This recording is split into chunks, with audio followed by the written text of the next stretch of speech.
அன்பிற்குரிய சகோதரர்களே, அடுத்ததாக ஒரு சகோதரர் ஒரு கேள்வி கேட்டிருக்கிறார். என்ன கேட்கிறார் என்று சொன்னா, மார்க்கம் பேசும் நீங்கள் ஏன் தலையை மறைக்காமல் இருக்கிறீர்கள்? ஈசா, மூசா, முகமது நபி எல்லாம் தலையை மறைத்துள்ளார்கள். கலாநிதி பட்டம் பெற வேண்டும் என்றால் கோட் சூட் போட்டுத்தானே போகிறீர்கள். அதுபோல் ஒரு மௌலவிக்கு அதுக்கேற்ற ஆடை இருக்க வேண்டும் அல்லவா? உண்மையான இறை விசுவாசியாக இருந்தால் தலையை மறையுங்கள் என்று ஒரு சகோதரர் ஒரு கேள்வியை கேட்டிருக்கிறார். அன்பிற்குரிய சகோதரர்களே, இந்த மார்க்கம் பேசுபவர்கள் தலையை மறைக்க வேண்டும். நபிமார்கள் எல்லாம் தலையை மறைச்சிருக்கிறாங்க. உலமாக்களுக்கென்று பிரத்யேகமான ஒரு ஆடை இருக்க வேண்டும். அந்த மாதிரி தானே கல்விமான்கள் எல்லாம் பிரத்யேகமான ஆடைகளை வச்சிருக்கிறாங்க. எனவே மார்க்கம் பேசுற நீங்க ஏன் தலையை மறைக்காம இருக்கிறீங்க என்ற கருத்துல இந்த சகோதரர் கேள்வி கேட்கிறார். கொஞ்சம் ஆக்ரோஷமான வார்த்தைகள் தான் அவருடைய கேள்வி இருக்குது. அன்பிற்குரிய சகோதரர்களே, இந்த தலையை மறைக்கணும் என்று சொல்லி தொழுகும் போதோ அல்லது சாதாரண நிலையிலோ தொப்பியை அணிந்து கொண்டு தலையை மறைத்துக் கொள்ள வேண்டும், அல்லது தலைப்பாகை ஒன்று அணிந்து கொண்டு தலையை மறைத்துக் கொள்ள வேண்டும் என்று அல்லாஹும் அல்லாஹ்வுடைய ரசூலும் நமக்கு எந்த இடத்திலும் கட்டளையிடவில்லை.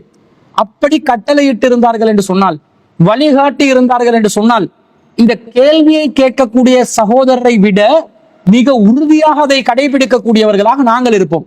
ஏன் என்று சொல்லுங்களே, நபிகள் நாயகம் ஸல்லல்லாஹு அலைஹி வஸல்லம் அவர்கள் தொழுகையில அத்தஹியாத்துல ஆட்காட்டி விரலை அசைத்து கொண்டு இருந்தார்கள் என்ற செய்தி, வாயில் இருந்து உஜுர் ரலியல்லாஹு அவர்கள் அறிவிக்கக்கூடிய செய்தி 18115வது செய்தியாக பதிவு செய்யப்பட்டிருக்கிறத வெற்றி நாங்க இந்த சுன்னாவை நிலைநாட்டுவதற்காக வேண்டி பல தியாகங்களை செய்திருக்கிறோம். நபிகள் நாயகம் ஸல்லல்லாஹு அலைஹி வஸல்லம் அவர்கள் விரல் அசைத்திருக்கிறார்கள். அத்தஹியாத்துல விரலை நீட்ட சொல்லி ரசூலா சொல்லல. விரல நீட்டி கடைசி வர காட்டிலும் வைத்துக் கொண்டிருங்கள் என்று ரசூலா சொல்லல. அஷ்ஹது அல்லா இலாஹா இல்லல்லாஹ் சொல்லும்போது நீட்டி, இல்லல்லா சொல்லும் போது மடக்கி கொள்ள வேண்டும் என்று ரசூலா வழிகாட்டல. வந்த அத்தஹியாத்துடைய இருப்புக்கு இருக்கிற நேரத்துல இருந்து கடைசி வரைக்கும் விரலை அசைக்கணும் என்று நம்முடைய பார்வை அந்த இசானாவை நோக்கி, அசைவை நோக்கி, தஹ்ரீக்கை நோக்கி இருக்க வேண்டும் என்று ரசூல் ஸல்லல்லாஹு அலைஹி வஸல்லம் அவர்களிடமிருந்து ஒரு வழிகாட்டல் வந்திருப்பதனால அதை நிலைநாட்டுவதற்காக பலவிதமான தியாகங்களை மேற்கொண்டவர்கள் நாங்கள். ஊர்ல என்னதான் எவன் எப்படி நினைத்தாலும், எவன் என்ன விமர்சனம் செய்தாலும் இந்த நபி வழிக்காக வேண்டி பல சகோதரர்கள் ரத்தம் சிந்தி இருக்கிறார்கள்.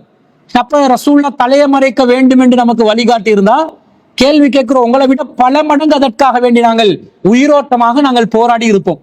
அப்படி ரசூல்லா தலையை மறைக்குமாறு எங்கேயாவது கட்டளை இட்டு இருக்கிறாங்களா? அல்லாஹ் தஆலா தலையை மறைக்குமாறு எங்கேயாவது கட்டளை இட்டு இருக்கிறானா? ரசூல் ஸல்லல்லாஹு அலைஹி வஸல்லம் அவர்கள் தலையை மறைக்குமாறு எங்கேயாவது கட்டளையிட்டு இருக்கிறாங்களான்னு பார்த்தா எங்கேயும் இல்ல. நீங்க சொல்லக்கூடிய, நீங்க விரும்பக்கூடிய, மக்கள் நினைக்கக்கூடியதை மார்க்கமாக செய்ய முடியாது. எது மார்க்கமோ அதைத்தான் நாங்கள் நிலைநாட்ட முடியும். இப்ப நீங்க கோட்டு சூட்டு போட்டு போக சொல்றீங்களே, கல்விமான்கள் அந்த பதவிகளை பெற்றுக் கொள்ளும் போது கோட் சூட் போடுவாங்க. நீதிபதிகள் அவர்கள் நீதிமன்றத்துல ஒரு வித்தியாசமான ஆடையை அணிந்து கொள்வார்கள், நீளமான அங்கிகளை அணிந்து கொள்வார்கள் என்று சொல்கிறீர்களே, அவங்க எல்லா நேரத்திலையும் அந்த அங்கியோட தான் சுத்துவாங்களா? ஒரு கல்விமான் ஒருத்தர் PhD முடிக்கிறாரு, அல்லது மாஸ்டர் ஆஃப் ஆர்ட்ஸ் MA முடிக்கிறாரு, அல்லது டிகிரி எடுக்கிறாரு. அவர் அந்த நேரத்துல அவருடைய பட்டப்படிப்பை பெற்றுக்கொள்வதற்காக அணிகின்ற க்ளோக், நீல அங்கியை அவருடைய வாழ்க்கை பூராவும் உடுத்துக்கொண்டு சுத்தி கொண்டு இருப்பாரா? இருக்க மாட்டார். அவன் என்ன வச்சிருக்கிறான் என்று சொன்னா, அதை இந்த மாதிரி கொடுத்தா தான் நல்லமென்று அவன் நினைச்சு செய்யறான். அவன் அதை செய்யறதுனால நாங்களும் மார்க்கத்துல நீளமான அங்கிகளை அணிந்து கொண்டு 24 மணித்தியாலமும் சுத்தி திரியணும் என்று யாருக்காவது கட்டளை இடையிலுமா, வழிகாட்ட இயலுமா? இயலாம். அது அவன் கல்விக்காக, படிப்புக்காக, ஒரு ஃபார்மாலிட்டிக்காக செய்யற வேலை. இஸ்லாம் ஃபார்மாலிட்டிக்கு வேலை செய்ய சொல்லுமா? இஸ்லாம் எதை செய்ய சொன்னாலும் அதற்கென்று ஒரு அடிப்படையை வைத்திருக்கும். மறுமையில் வெற்றி அடைய வேண்டும் என்ற ஒரு நோக்கம் இருக்கும். அப்படி ரசூலுல்லாஹ் நீங்க இந்த மாதிரி நீலங்கிகளை அணிந்து கொண்டு திரியுங்கள், தொப்பியை போட்டு தலையை மறைத்துக் கொண்டு திரியுங்கள், தொப்பி இல்லாமல் வெளியிலே வராதீர்கள் என்று சொல்லி இருந்தா அல்லாஹ்வின் தூதர் சொன்னாங்கன்னு அதுக்கு ரஷனல் என்னன்னு பார்க்க மாட்டோம். அதுக்கு தர்க்க ரீதியான வாதங்கள் எல்லாம் பார்க்க மாட்டோம். ரசூலுல்லாஹ் சொன்னார்களா? கண்டிப்பாக ரசூலுல்லாஹ் சொன்னது உறுதிப்படுத்தப்படுமையானால் அதை பின்பற்ற வேண்டும். அப்படி வரல. அப்ப இந்த ஜட்ஜ், நீதிபதி, அவர் நீதி வழங்கும் போது ஒரு விசாலமான ஆடையை அணிவாருன்னா அது நீதி வழங்குவதற்காக, ஜட்ஜ்மெண்ட் கொடுக்கறதுக்காக, நீதிமன்ற பணிகளுக்காக வேண்டி அவங்க ஒரு யூனிஃபார்ம் வச்சிருக்கிறாங்க. செக்யூரிட்டிக்காரன் அவனுக்கு ஏற்ற மாதிரி ஒரு யூனிஃபார்ம் வச்சிருப்பார். செக்யூரிட்டிக்காரன் ஜட்ஜு, நீதிபதி அவர் நீளமான ஒரு நீலங்கியை அணிந்து கொண்டிருக்கிறார், எனவே நானும் நீலங்கி ஒன்றைத்தான் அணிந்து கொள்ள வேண்டும் என்று ஒரு செக்யூரிட்டி ஜாப் செய்யக்கூடியவர் கேட்டா அதுக்கு நீங்க அனுமதிப்பீங்களா? அதுக்கு பொருத்தம் இல்லை. ஏனென்று சொன்னா செக்யூரிட்டிக்காரனா இருக்கக்கூடியவன் தேவையான அளவுக்கு அந்த எதிரிகளிடமிருந்து சொத்துக்களை பாதுகாக்கக்கூடிய விதத்துல தான் ஒரு யூனிஃபார்மோட ஒரு கெட்டப்ல அவன் இருக்கணும். இப்போ போலீஸ் வேலை செய்யக்கூடியவங்க எல்லாம் நீலங்கிகளை அணிந்து கொண்டு இருங்க என்ற மாதிரி அவங்களுக்கு வழிகாட்ட முடியுமா? முடியாது. ஒவ்வொரு துறைக்கும் அவங்க ஏதாவது ஒரு காரணத்தை வச்சு அல்லது ஒரு ஃபார்மாலிட்டியை வச்சு அல்லது அந்த பரம்பரையில வந்த சில சம்பிரதாயங்களை வச்சு சில ஜட்ஜுமார்கள் என்ன பண்ணுவாங்கன்னா தலையில தலைமுடிக்கு பதிலாக விக்க போட்டு கொள்வாங்க. அப்ப நாங்களும் போற நேரத்துல எல்லாம் விக்கு போட்டு போலாமா? போக முடியாது. மார்க்கம் தடுத்தே இருக்குது, விக்கு போட முடியாதுன்னு. அப்ப அந்த துறையில் பணிபுரியும் போது அவங்களுக்கு பிரத்யேகமானது அவங்க செய்யறாங்க என்று இதை எடுத்துக்கொள்ளணுமே தவிர, நாங்க மௌலவிமார்கள் உலமாக்களாக இருக்கக்கூடியவர்கள் பிரத்யேகமான ஒரு ஆடையை அணிந்து கொள்ள வேண்டும் என்று குர்ஆன் வசனத்தை காட்டுங்க, ஒரு ஹதீஸை காட்டுங்க, இருந்தா செஞ்சுட்டு போறோம். அப்ப உலமாக்கள் என்று யாரெல்லாம் பட்டம் பெறுகிறார்களோ அவர்கள் விசேடமான ஆடையை அணிய வேண்டும். பட்டம் பெறாத சாதாரண மக்கள் விசேடமான ஆடை அணியக்கூடாது, நீலங்கிகளை அணியக்கூடாது என்று ஒரு முடிவுக்கு வரலாம். அப்படி இஸ்லாம் வழிகாட்டுச்சா? இல்ல. உலமாக்கள் என்ன பண்றாங்கன்னா சாதாரண மக்களிடமிருந்து அவங்களை வேறுபடுத்தி காட்டுறதுக்காக வேண்டி விசேடமான ஆடைகளை அணிந்து கொள்கிறார்கள். நபி ஸல்லல்லாஹு அலைஹி வஸல்லம் அவர்கள் அப்படி இருக்கவில்லை. ரசூல் ஸல்லல்லாஹு அலைஹி வஸல்லம் சபையில் இருந்தால் ஒரு ரசூலுல்லாவை அறிந்து கொள்ளாத, ஏற்கனவே ரசூலா முன்கூட்டியே அறியாத ஒரு கிராமவாசி வந்தால் ரசூல்லா யாருன்னு கேட்பாங்க? முஹம்மது என்று கேட்பாங்க. இந்த சபையில் முஹம்மது என்பவர் யார், அவர் எங்க இருக்கிறார் என்று கேட்பாங்க. அப்ப சஹாபாக்கள் சொல்லுவாங்க, இதோ பள்ளிவாசலில் பக்க வாக்கில் உறங்கிக் கொண்டிருக்கிறாரே வெண்மை மனிதர், அவர்தான் முகமது அவர்கள் என்று சஹாபாக்கள் தான் இனம் காட்டுவாங்க. அப்ப ரசூலுல்லாஹ் தன்னை ஒரு வேறுபடுத்தி காட்டக்கூடிய விதத்தில் அந்த காலத்துல வாழல. இதுதான் ஹதீஸ்கள் சொல்லுது. அப்போ உலமாக்கள் தனியா அவங்களுக்கு ஒரு ஆடையை அமைத்துக் கொண்டால் அது மார்க்க ஆடையாகுமா? மார்க்கத்துல அதுக்கு ஆதாரம் காட்டணும். ஆதாரம் காட்டாமல் யார் அணிந்தாலும், உலமாக்கள் அணிந்தாலும், உலமாக்கள் இப்படி அணிய வேண்டும் என்று யாராவது கட்டளையிட்டாலும் அதை ஏற்றுக்கொள்ள வேண்டிய அவசியம் இல்லை. இந்த மனோ இச்சையை யாரும் பின்பற்ற முடியாது. வஹியைத்தான் பின்பற்ற வேண்டும். வஹியை பின்பற்ற வேண்டும் என்றால் வஹியில் அதற்கு ஆதாரம் வேண்டும். ஆனால் நபி ஸல்லல்லாஹு அலைஹி வஸல்லம் அவர்கள் சாதாரண வாழ்க்கையில அவங்க எப்படி வாழ்ந்தாங்க தெரியுமா? பெரும்பாலான நேரங்கள்ல ரசூல் ஸல்லல்லாஹு அலைஹி வஸல்லம் அவர்கள் தலைமுடி தென்படக்கூடிய நிலையில் தான் இருந்திருக்கிறாங்க. எப்படி வருதுன்னு பாருங்க. சஹீஹுல் புகாரியிலே 275வது செய்தி. இதை அபூ ஹுரைரா ரலியல்லாஹு அன்ஹு அவர்கள் அறிவிக்கிறார்கள். நபி ஸல்லல்லாஹு அலைஹி வஸல்லம் ஒரு முறை பள்ளிவாசலுக்கு வர்றாங்க. உக்கீமத்தி ஸலாத், தொழுகைக்காக இகாமத் சொல்லப்பட்டது. வ உத்திலத்தி ஸுஃபூஃப கியாமன், சஃப்புகளையும் சீர் செய்யப்பட்டது. ஃபஹரஜ இலைனா ரசூலுல்லாஹி ஸல்லல்லாஹு அலைஹி வஸல்லம் காம ஃபீ முஸல்லா, ரசூலுல்லாஹ் நம்மிடம் வந்தார்கள், வந்து முஸல்லாவிலே நின்று கொண்டார்கள், தொழுமிடத்தில் நின்று கொண்டார்கள். தக்கர அன்னஹு ஜுனுபுன், நபி ஸல்லல்லாஹு அலைஹி வஸல்லம் அப்போதுதான் தான் குளிப்பு கடமையானவர் என்பது நினைவில் வந்தது. ரசூலுல்லாஹ் சொல்றாங்க, ஃபகால லனா, நமக்கு சொன்னார்கள், மகானக்கும், நீங்க இருக்கிற இடத்துல இருங்க. சும்ம ரஜஅ ஃபக்தஸல, பிறகு ரசூலுல்லாஹ் வீட்டுக்கு திரும்பி சென்று குளித்து விட்டு வந்தார்கள். சும்ம ஹரஜ இலைனா, பிறகு ரசூலுல்லாஹ் நம்மிடம் வந்தார்கள். வ ரஅஸுஹு யக்துரு, ரசூலுல்லாஹ்வுடைய தலையிலிருந்து தண்ணீர் சொட்ட சொட்ட நம்மிடம் வந்தார்கள். ஃபகப்பர ஃபஸல்லைனா மாஉ, பிறகு தக்பீர் சொன்னார்கள், நாம் ரசூலுல்லாஹ்வுடன் தொழுதோம் என்று சஹாபாக்கள் அறிவிக்கிறாங்க. இதை அபூ ஹுரைரா ரலியல்லாஹு அன்ஹு அவர்கள் அறிவிக்கிறார்கள். என்ன வருது? ரசூலுல்லாஹ்வுடைய தலையில தண்ணீர் சொட்டும் நிலையில் பள்ளிவாசலில் வந்து தொழுதார்கள் வருது. இப்போ தொப்பி போட்டு இருந்தா தண்ணீர் சொட்டக்கூடிய நிலையில் யாராவது தொப்பி போடுவாங்களா? தொப்பி போட்ட நிலையில் வந்தால் எப்படி ஹதீஸ் அறிவிச்சிருப்பாங்க? ரசூலுல்லாஹ்வுடைய தொப்பியும் நனைந்திருந்தது, தலைமுடியாலும் தண்ணீர் கொட்டியது, இப்படித்தானே அறிவிச்சிருப்பாங்க. இப்படியா வந்தாங்க? இப்படி வரல. இன்னும் சொல்ல போனால் புகாரியில் 571வது செய்தியில என்ன வருது என்று சொன்னா, ரசூலுல்லாஹ் ஒரு முறை இஷா தொழுகையை தாமதப்படுத்துறாங்க. லைலத்தம் பில் இஷாஇ, இஷாவின் ஒரு தொழுகை இரவு நாளில் தாமதப்படுத்துறாங்க. அப்ப உமர் ரலியல்லாஹு அன்ஹு அவர்கள் வந்து உடனடியாக சொல்றாங்க, தொழுகைக்கு நேரமாகுது, அஸ்ஸலாத், தொழுகைக்கு நேரமாகுது, தொழுகைக்கு நேரமாகுது என்று சொல்றாங்க. ஃபஹரஜ நபியுல்லாஹி ஸல்லல்லாஹு அலைஹி வஸல்லம், ரசூலுல்லாஹ், அல்லாஹ்வின் தூதர் ரசூலுல்லாஹ் வெளியே வந்தார்கள் வீட்டிலிருந்து. கஅன்னி அன்துரு இலைஹில் ஆன, இப்போது நான் அவர்களை பார்ப்பதை போன்றிருக்கிறது. யக்துரு ரஅஸுஹு மாஅன், ரசூலுல்லாஹ்வுடைய தலையிலிருந்து தண்ணீர் சொட்டிக் கொண்டு இருந்தது. வாலி அன் யதஹு அலா ரஅஸிஹி, ரசூலுல்லாஹ் தன்னுடைய தலையின் மீது கையை வைத்து இருக்கும் நிலையில் தண்ணீர் சொட்டிக் கொண்டு இருந்தது என்று அந்த ஹதீஸ்ல வருது. அப்ப ரசூலுல்லாஹ் கன்ஃபார்மா தொப்பி போட்டு வரலன்னு வருது. ரசூல் ஸல்லல்லாஹு அலைஹி வஸல்லம் தொப்பியை அணியாமல் குளித்து விட்டு வருகிறார்கள். தலையில் தண்ணீர் சொட்டுகிறது, ரசூலுல்லாஹ்வுடைய கை தலையில் இருந்தது. இந்த ஹதீஸை அறிவித்த அத்தா அவர்களிடமிருந்து சிலர் கேட்கிறார்கள், நீங்க இப்னு அப்பாஸ் ரலியல்லாஹு அன்ஹுவிடம் ரசூலுல்லாஹ்வுடைய கை எங்கே இருந்தது, எப்படி இருந்தது என்று கேட்டீர்களா? அப்ப அவர் சொல்கிறார்கள், ரசூலுல்லாஹ் தன்னுடைய விரல்களை தலையில் உச்சியிலே வைத்துக் கொண்டிருந்தார்கள். பிறகு ரசூலுல்லாஹ் தன்னுடைய முன்னத்தியிலும் பிடரி வரைக்கும் தன்னுடைய விரல்களை அங்கும் இங்குமாக விரித்த நிலையில் தடவினார்கள். இப்படியெல்லாம் சொல்கிறார்கள். அப்ப தொப்பி இருந்தா கீழே விழுந்திருக்குமா? இல்லையா? விழுந்திருக்கும். அப்ப என்ன விளங்குது? ரசூலுல்லாஹ் தலைமுடி தென்படக்கூடிய விதத்தில் தொழுகை நடத்தி இருக்கிறாங்க. தலையை மறைக்காத நிலையில் எப்படி நீங்கள் உரை நிகழ்த்துவீர்கள், பயான் பண்ணுவீர்கள் என்று கேட்கிறாங்க. ரசூல் ஸல்லல்லாஹு அலைஹி வஸல்லம் தலையை மறைக்காத நிலையில் தொழுவித்திருக்கிறார்கள். மார்க்கத்தில் தொப்பி அணிவது ஒரு கட்டாயமான காரியமாக இருந்தா எதுக்கு உண்மையிலே கட்டாயப்படுத்தப்படும்? தொழுகைக்கு தானே கட்டாயப்படுத்தப்படும். பள்ளிவாசல்கள்ல தொப்பி அணிந்து வராதவர்கள் முன் சஃபில் இருக்காதீர்கள், தொழாதீர்கள் என்றெல்லாம் போர்ட் போடுறாங்களே, அவங்க இப்ப யாருக்கும் போர்ட் போட வேண்டி வரும்? அல்லாஹ்வின் தூதர் ஸல்லல்லாஹு அலைஹி வஸல்லம் அவர்களுக்கும் போர்ட் போட வேண்டி வரும். பிரபல்யமான பள்ளிவாசல்களில் எல்லாம் இந்த போர்டுகளை போட்டு வச்சிருக்கிறாங்க. அதே நேரத்துல தொப்பி எடுத்து வராதவர்களுக்கு பிளாஸ்டிக் தொப்பி வச்சிருக்கிறாங்களே, அவங்க இந்த பிளாஸ்டிக் தொப்பி வச்சவங்க என்ன சொல்றாங்க? அல்லாஹ்வின் தூதரே தலையை மறைக்காம வந்திருக்கிறாங்க, ரசூலுக்கு நாங்க பிளாஸ்டிக் தொப்பி ஒன்று வச்சிருக்கலாம் என்று நினைக்கிற அளவுக்கு அதிக பிரசங்கித்தனமாக நடந்து கொள்கிறார்களா? இல்லையா? அப்ப தொப்பி என்பது தொழுகைக்கு அவசியமான ஒன்றாக இருந்தால் அல்லாஹ்வின் தூதர் கண்டிப்பாக அணிந்து வந்திருப்பார்கள். ரசூலுல்லாஹ் தொழுகைக்கே தலையை மறைக்கலன்னு வருது, நாங்க பயான் பண்ணும் போது தலையை மறைக்கணும், நீங்க எப்படி எதிர்பார்ப்பீங்க? நீங்க எதிர்பார்க்கிறது எல்லாம் மார்க்கமாகுமா? நீங்க எதிர்பார்க்கிற மாதிரி நடந்து கொள்ளணும் என்று கடமைப்படுவதற்கு நீங்கள் அல்லாஹ்வின் தூதரின் நிலையில் இருக்கிறீர்களா?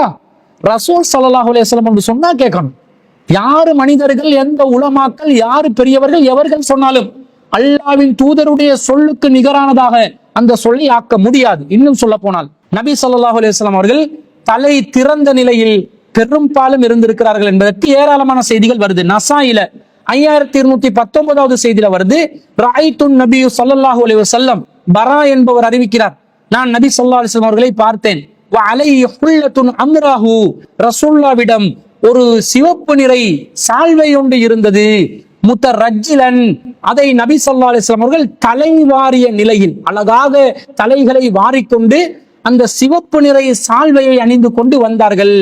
லம் அரா கப்லஹு வலா பஅதஹு அஹதன் வ அஜ்மலு மின்ஹு, ரசூல் ஸல்லல்லாஹு அலைஹி வஸல்லம் அவர்களை விட இதற்கு முன்பும் பின்பும் எந்த ஒரு அழகான மனிதரையும் நான் பார்த்ததில்லை. அவ்வளவு அழகானவராக நபி ஸல்லல்லாஹு அலைஹி வஸல்லம் அவர்கள் இருந்தார்கள் என்ற செய்தி நசாயில 5219வது செய்தியா வருது. அப்ப ரசூலுல்லாஹ் தலைகளை வாரிக்கொண்டு வந்திருக்கிறார்கள் என்று வருது. தலையை மூடிக்கொண்டுதான் எந்த நேரமும் இருக்கணும் என்றீங்களே, மார்க்கத்தில் வழிகாட்டல் என்றீங்களே, இப்ப இவங்க யாருக்கு கட்டளையிடணும்? இந்த கட்டளைய ரசூலுக்கு கட்டளையிடணும். ரசூல் அப்படி நமக்கு வழிகாட்டல. ரசூல தலையை வாரி சாதாரண நிலையில மக்கள் மத்தியில் வந்து உரை நிகழ்த்தி இருக்கிறார்கள்.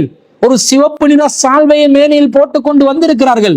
அவர் அந்த அழகை பார்த்துதான் ரசூலாவை வர்ணிச்சு பேசுறாங்க. அதுல மேலதிகமா அழகை வர்ணிக்கும் போது முத்தரஜ்ஜிலன், ரசூல் ஸல்லல்லாஹு அலைஹி வஸல்லம் அவர்கள் அழகாக தலையை வாரியவர்களாக இருந்தார்கள் என்ற செய்தியே வருது. அதே போல சஹீஹ் முஸ்லிம்ல 4666வது செய்தியில அனஸ் இப்னு மாலிக் ரலியல்லாஹு அன்ஹு அவர்களிடம் ஒரு கேள்வி கேட்கப்படுது. கைஃப கான ஸஅரு ரசூலில்லாஹி ஸல்லல்லாஹு அலைஹி வஸல்லம், ரசூலுல்லாஹ்வுடைய தலைமுடி எவ்வாறு இருந்தது என்று கேள்வி கேட்கப்படுகிறது. அதுக்கு அனஸ் சொல்றாங்க, கான ஸஅரன் ரஜிலன், ரசூல் ஸல்லல்லாஹு அலைஹி வஸல்லம் அவர்களுடைய தலைமுடி அலையழகானதாக இருந்தது. லைஸ பில் ஜஅதி, அது சுருள் முடியாக இருக்கவில்லை. வல சபதி, அது படிந்த முடியாகவும் இருக்கவில்லை. பைன உதுனைஹி வ ஆதிகிஹி, அது ரசூலுல்லாஹ்வுடைய இரண்டு காது மடல்களுக்கும் தோள்களுக்கும் இடையிலே தொங்கிக் கொண்டு இருந்தது என்று அனஸ் ரலியல்லாஹு அறிவிக்கிறாங்க. ரசூலுல்லாஹ்வுடைய நிலை எப்படி? கைஃப கான ஸஅரு, ரசூலுல்லாஹ்வுடைய தலைமுடி எவ்வாறு தொடர்ச்சியாக இருந்தது? கான என்று சொன்னால் வளமை என்னது, வழக்கம் என்னது? ரசூலுல்லாஹ்வுடைய வழக்கமான நிலையில் தலைமுடி எவ்வாறு இருந்தது? அனஸ் ரலியல்லாஹு என்ன சொல்லணும்? என்ன கேள்வி கேட்கிறீங்க? ரசூலுல்லாஹ் தலையை மூடிக்கொண்டுதான் இருந்தாங்க, என்ன தலைமுடியை பத்தி எப்படி கேள்வி கேட்கலாம் என்று சொன்னார்களா? அல்லது நபி ஸல்லல்லாஹு அலைஹி வஸல்லம் எப்போதும் தலையை மறைத்து கொண்டு இருப்பார்கள், சில வேளைகளை தலையை திறந்து இருப்பார்கள், அந்த நேரத்தில் தலைமுடி இவ்வாறு இருந்தது, அப்படித்தானே பதில் சொல்லி இருக்கணும். அனஸ் ரலியல்லாஹு சொன்னாங்க, கான ஸஅரன், ரசூலுல்லாஹ்வுடைய தலைமுடி எவ்வாறு தொடர்ச்சியாக வழக்கமாக இருந்தது என்று சொன்னால் லைஸ பில் ஜஅதி, அது சுருள் முடியாக இருக்கவில்லை. வல சபதி, படிந்த முடியாகவும் இருக்கவில்லை. காதின் அந்த மடல்களுக்கும் தோள்களுக்கு மத்தியிலே தொங்கி, இதுதான் வழக்கம். ரசூலுல்லாஹ் தலையில் திறந்த நிலையில் இருப்பதுதான் வழக்கமாக இருந்தது. சஹீஹ் முஸ்லிம்ல வரக்கூடிய செய்தி, உலமாக்கள் இந்த செய்திகளை மக்கள் மத்தியிலே பகிரங்கமாக பிரச்சாரம் செய்யாமல், எது தங்களுடைய அந்த மேலதிகமா உலமாக்கள் ஏற்படுத்தி கொண்ட பிரத்யேக ஆடைக்கு முட்டு கொடுக்கக்கூடிய விதத்துல இந்த செய்திகளை மக்களை எட்ட விடாமாக்குறாங்க. அதான் பிரச்சனை. அதான் நாங்க வெளிப்படையாக அல்லாஹ்வின் தூதர் செய்ததை போன்று செய்கின்ற நேரத்தில் இது ஒரு வித்தியாசமாக விமர்சனத்துக்குரியதாக விளங்குகிறது.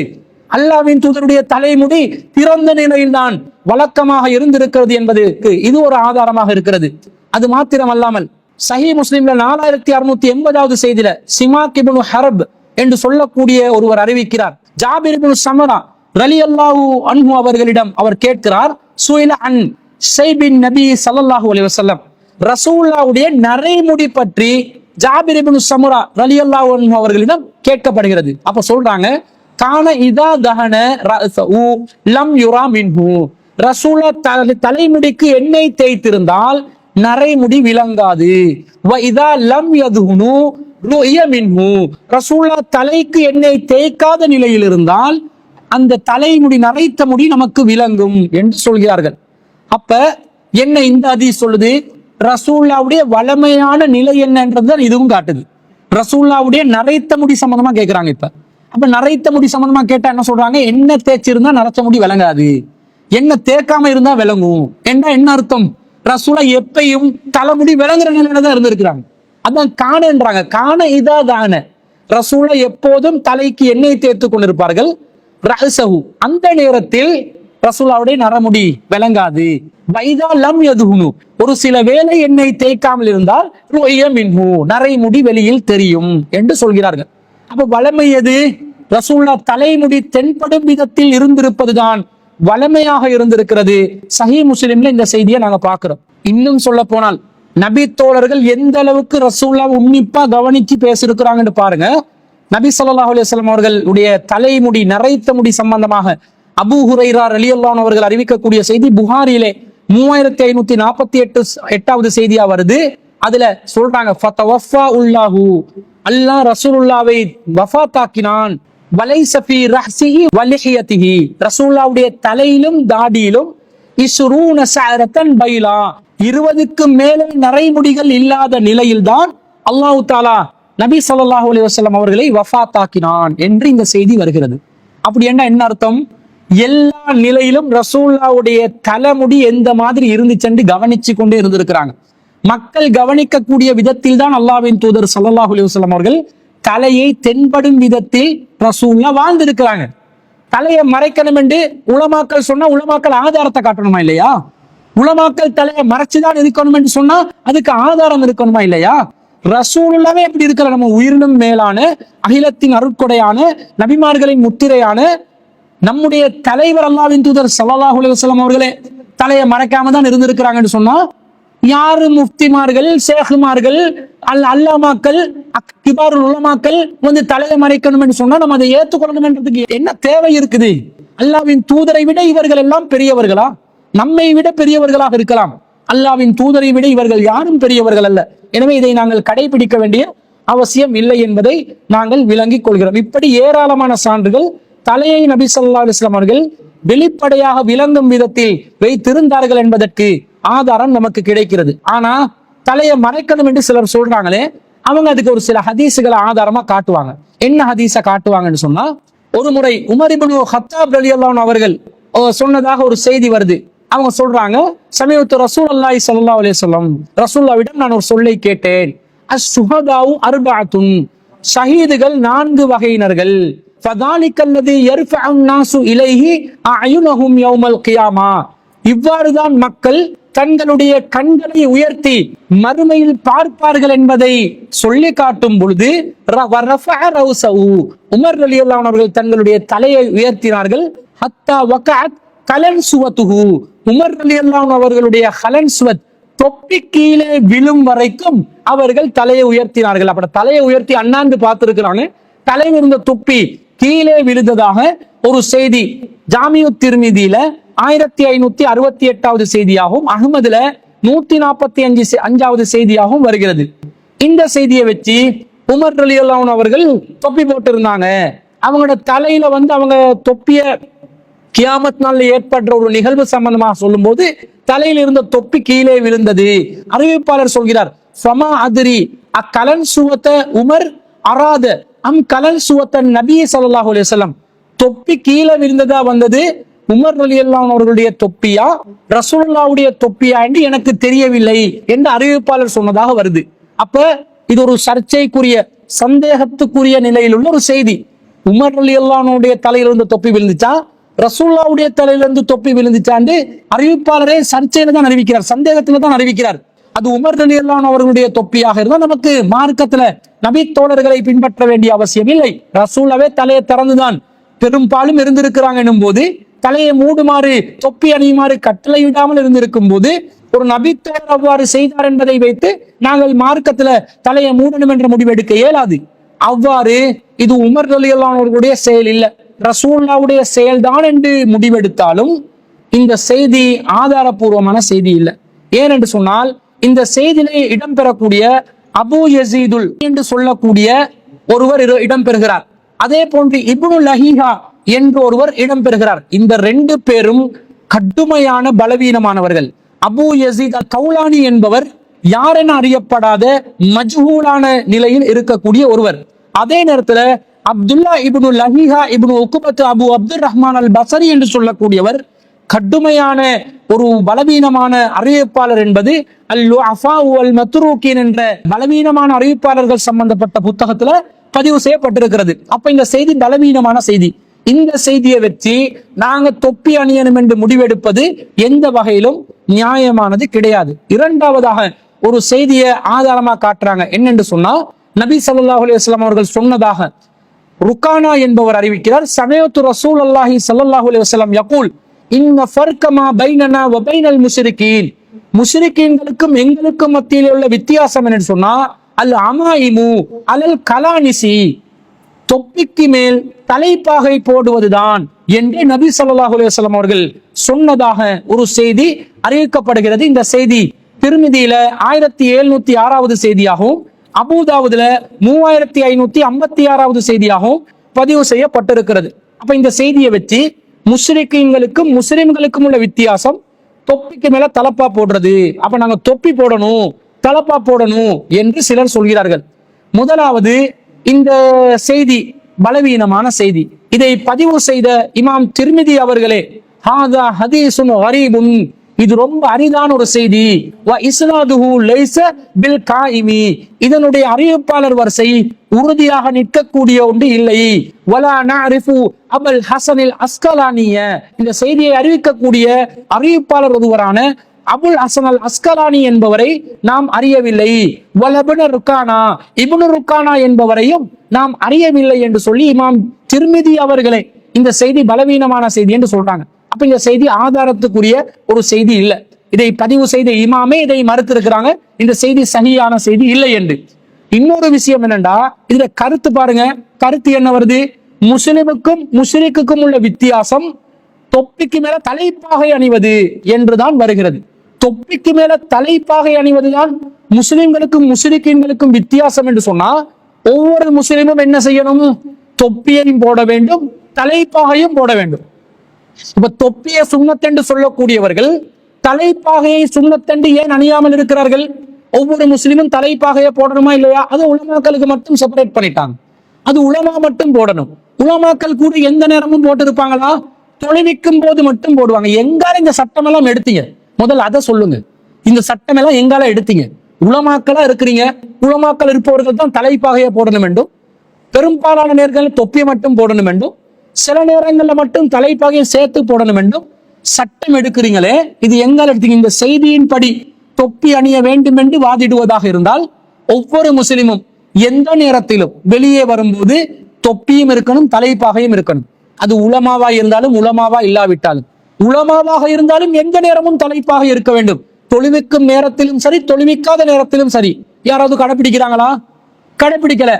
சவுதியில இருக்கிற உலமாக்கள் தலையை மறைச்சிருக்கிறாங்க, எனவே நீங்க மறைக்காம இருக்கிறீங்க, அவங்களும் தௌஹீது தானே, நீங்களும் தௌஹீது தானேன்னு கேட்டா அதை ஒத்துக்கொள்ள முடியாது. சவுதி உலமாவா இருக்கட்டும், ஜப்பான் உலமாவாக இருக்கட்டும், சைனா உலமாவாக இருக்கட்டும், யாராக இருக்கட்டும், உலமாக்களாக யாரா இருந்தாலும் ஹதீஸை காட்டினதான் செய்வோம். ஹதீஸ்ல இல்லையா, ரசூல் ஸல்லல்லாஹு அலைஹி வஸல்லம் சொல் செயல் அங்கீகாரம் தான் நமக்கு வழிகாட்டல்.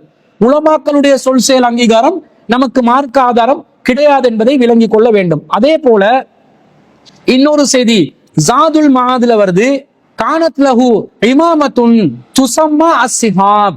ரசூலுல்லாஹ்வுக்கு ஒரு தலைப்பாக இருந்ததாம், அதோட பேர் சிஹாப் என்று சொல்லப்படுதாம்.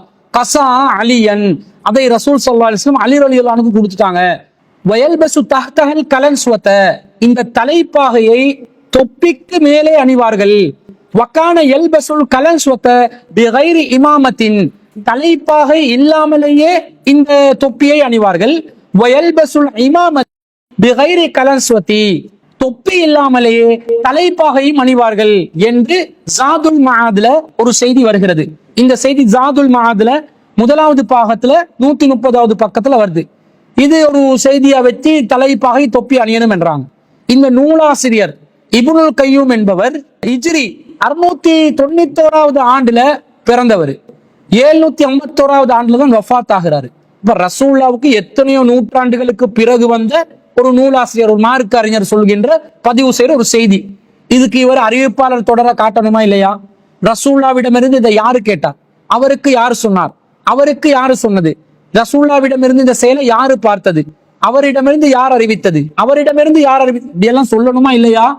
எதுவுமே இல்லாமல் வெறுமனே செய்தி மட்டும் வந்து நிக்குது. அப்ப ரசூலுல்லாஹ்வை தொடர்பு படுத்தி அறிவிப்பாளர் வரிசையூடாக இந்த செய்தி இல்லாத காரணத்தினால் இதுவும் ஆதாரத்துக்குரிய ஒரு செய்தியாக இல்லை என்பதை புரிந்து கொள்ள வேண்டும். அடுத்ததாக ஒரு செய்தியை காட்டுவாங்க. ரசூலுல்லாஹ் சொல்றாங்க, அன்ன ரஜுலன் ஸஅலஹு, ரசூலுல்லாஹ்விடம் ஒரு மனிதர் கேட்கிறார், மா யல்பசுல் முஹ்ரிம், எந்த ஆடை அணிய வேண்டும் என்று கேட்கிறார். அதுக்கு ரசூல் ஸல்லல்லாஹு அலைஹி வஸல்லம் சொல்றாங்க, லா யல்பஸில் கமீஸ, அவர் தைக்கப்பட்ட ஆடை அணியக்கூடாது. வலல் இமாமத, தலைப்பாகை அணியக்கூடாது. வல சராவீல, அவர் முழுநீள சட்டையை அணியக்கூடாது. வலல் புர்னுஸ, புர்னுஸை அணியக்கூடாது. வலா சௌபன் மஸ்ஸஉல் வர்சு அபிஸ் ஜாஃபரான், இந்த ஜாஃபரான் என்று சொல்லக்கூடிய வர்ஸ் என்ற வாசனை செடியில் சாயம் தேய்த்த ஆடையை அணியக்கூடாது. குங்கும சாயம் தேய்த்த ஆடையை இஹ்ராம் கட்டியவர் அணியக்கூடாது என்று ரசூலுல்லாஹ் தடுத்ததாக ஒரு செய்தி அப்துல்லா இப்னு உமர் ரலியல்லாஹு அன்ஹு அறிவிக்கிறாங்க. இது புகாரில 134வது செய்தியா வருது. இந்த செய்தி ஆதாரமா காட்டி இஹ்ராம் கட்டியவர் தலைப்பாகை அணியக்கூடாது, துர்னுஸ் என்று சொல்லக்கூடிய தொப்பியை அணியக்கூடாது என்று நபி ஸல்லல்லாஹு அலைஹி வஸல்லம் தடுத்திருப்பதனால ஏனைய நாட்கள்ல எஹ்ராம் அணியாத நிலையில், எஹ்ராம் இல்லாத நிலையில் ஒருவர் தொப்பி அணிய வேண்டும், அது சுன்னத்து தான் என்று வாதிடுகிறார்கள். இந்த வாதமும் தவறானது. காரணம், இந்த புர்னுஸ் என்று சொல்லக்கூடியது இவர்கள் சொல்லக்கூடிய விதத்தில் ஒரு சாதாரண தொப்பி கிடையாது. புர்னுஸ் என்பது என்னன்னு சொன்னா, அது லிசானுல் அரபுல வருகிறது. அல் புர்னுசு குல்லு சௌபின் ரஅசுஹு மின்ஹு முல்தஸிகுன் பிஹி. புர்னுஸ் என்பது அது ஒரு ஆடை, அந்த ஆடையில தலையை மறைக்கக்கூடிய விதத்தில் இருக்கிறது, அது ஒரு நீளமான ஒரு ஆடையாக இருக்கிறது என்று லிசானுல் அரபுல வருகிறது. அதே போன்று அல் புர்னுசு கலன் சுவத்து தவீலத்துன், புர்னுஸ் என்பது நீளமான தொப்பி. வகானன் நுசாகு யல்பஸூனஹா ஃபீ ஸத்ரில் இஸ்லாம், இஸ்லாத்தில் ஆரம்ப கால மக்கள் ஹஜ் காலத்தில் அதை அணியக்கூடியவர்களாக இருந்தார்கள். அப்ப புர்னுஸ் என்று சொன்னா நீலங்கியோடு சேர்த்து ஜாயிண்ட் ஆகி தலையை மறைக்கிற ஒரு தொப்பி. அந்த தொப்பியை கூட ரசூல் என்ன சொல்றாங்க, நீங்க இஹ்ராம் அணிந்த நிலையில் அணிந்து வராதீர்கள் என்று நபி ஸல்லல்லாஹு அலைஹி வஸல்லம் சொல்றாங்க. அது நீளமான ஒரு தொப்பி. இப்ப நீளமான தொப்பியாகத்தான் இன்று நடைமுறையில நீங்க எல்லாம் தொப்பி போடுறீங்களா? அப்படிப்பட்ட ஒரு தொப்பி இல்ல. ஜாயிண்டான உங்களுடைய ஜுப்பாவுடன் சேர்த்து இணைந்த ஒரு தொப்பியா நீங்கள் போடுகிறீர்கள். அப்படி போட்டால் தான் இது புர்னுஸ் என்று வரும். அந்த புர்னுஸை இந்த தொப்பிக்கு ஆதாரமாக இந்த செய்தியை காட்டக்கூடிய யாரும் அணிவது கிடையாது. எனவே இது நபிகள் நாயகம் ஸல்லல்லாஹு அலைஹி வஸல்லம் அவர்கள் சாதாரண நிலையில தொப்பி போட்டுக்கொண்டு இருக்கலாம் என்பதை அனுமதித்த ஒரு ஆதாரம் இல்லை. ஹஜ் செய்த காலத்துல வரக்கூடியவங்க பிரத்யேகமாக அணிந்த ஒரு ஆடையாகத்தான் இந்த புர்னுஸ் இருக்கிறது என்பது லிசானுல் அரபுல 6ஆம் பாகத்துல 26வது பக்கத்துல நாங்க பாக்குறோம். அதே போன்று இந்த புர்னுஸ் என்றது எந்த அளவுக்கு ஒரு கனமான ஆடை என்று சொன்னா, உமர் ரலியல்லாஹு அன்ஹு அவர்களை கொலை செய்த அல் ஃபைரோஸ் என்று சொல்லக்கூடியவன் இந்த உமர் ரலியல்லாஹு அன்ஹு கொலை செஞ்சுட்டு ஓடி 4 திசையிலும் வரக்கூடியவர்கள் எல்லாத்தையும் தாக்கி கொண்டு செல்லும் போது அவனை முடக்கினத்துக்காக என்ன செஞ்சாங்கன்னு சொன்னா, ஃபலம்மா ரஅ தாலிக ரஜுலுன் மினல் முஸ்லிமீன், முஸ்லிம்கள் ஒருத்தர் அவரை கண்டு தரஹ அலைஹி புர்னுசன், தனது புர்னுஸை எடுத்து எரிந்து அவருக்கு தாக்கினார். அப்போது அந்த தாக்குதலின் காரணமாக அவன் அப்படியே கீழே விழுந்தான். பிறகு அவனை அப்படியே சுற்றி வளைத்துக் கொண்டார்கள் என்று வருது. அவ புர்னுஸால ஒருத்தருக்கு அடிச்சன்னு சொன்னா அவன் கீழே விழுற அளவுக்கு அது ஒரு கனமான ஒரு பொருளாக இருக்கிறது. அப்படிப்பட்ட நிலையில் யாரும் இந்த தொப்பிகளை அணிவதில்லை. எனவே இது போன்ற செய்திகளை ஆதாரமாக காட்டுவது ஏற்புடையதாக இல்லை. நபி ஸல்லல்லாஹு அலைஹி வஸல்லம் அவர்கள் தொப்பி போடவில்லை, தொப்பி போடுமாறு மக்களுக்கு கட்டளையிடவும் இல்லை. பெரும்பாலும் நபி ஸல்லல்லாஹு அலைஹி வஸல்லம் அவர்கள் மக்கா வெற்றியின் போது யுத்த காலத்துல இரும்பு தொப்பி போட்டிருந்தாங்க. ஒரு சில நேரம் ரசூலா தலைப்பாகையை போட்டிருந்தாங்க. அப்படி தலைப்பாகையை போட்டாலும் ரசூலா தொப்பியே போட்டிருந்தாலும் அதை நாங்க எந்த நேரமும் நாங்க போடணும் என்றது சுன்னத்தாக ஆகாது. ஏனென்று சொன்னால் அது அந்த காலத்துல வழக்கமா இருந்த உண்டு. எல்லாரும் தலையை மறைக்கக்கூடியவங்களா இருந்தாங்க. எல்லாரும் ஹஜ்ஜி செய்யும் போது தலையை மறைச்சு கொண்டு வருவாங்க. அதை ரசூலா தடுக்கிறாங்க, வேணான்றாங்க. அரபிகளுடைய பழக்கத்துல தலையை மறைக்கிறது அந்த காலத்துல சில பேர் செஞ்சு கொண்டிருந்தாங்க. ரசூல் அந்த மாதிரி பழக்கம் இல்லாம தலையை தெரியக்கூடிய விதத்தில் தான் பெரும்பாலும் இருந்தாங்க. ஒரு சில நேரங்கள்ல தலையை மறைச்சிருக்கிறாங்க. தலைப்பாகை மீது ரசூல்லா மசூல் செஞ்சிருக்கிறாங்க. அதனால நாங்க தலைப்பாகை அணிவது சுன்னத்தென்று வராது. ஏனென்றால் நபி ஸல்லல்லாஹு அலைஹி வஸல்லம் அவர்கள் சில நேரத்துல அழகான ஆடைகளை அணிந்து வந்திருக்கிறதாக செய்தி வருகிறது. ரசூல் ஸல்லல்லாஹு அலைஹி வஸல்லம் அவர்களுக்கு ஒரு புர்தாவை ஒரு பெண்மணி கொண்டு வந்தார்கள்.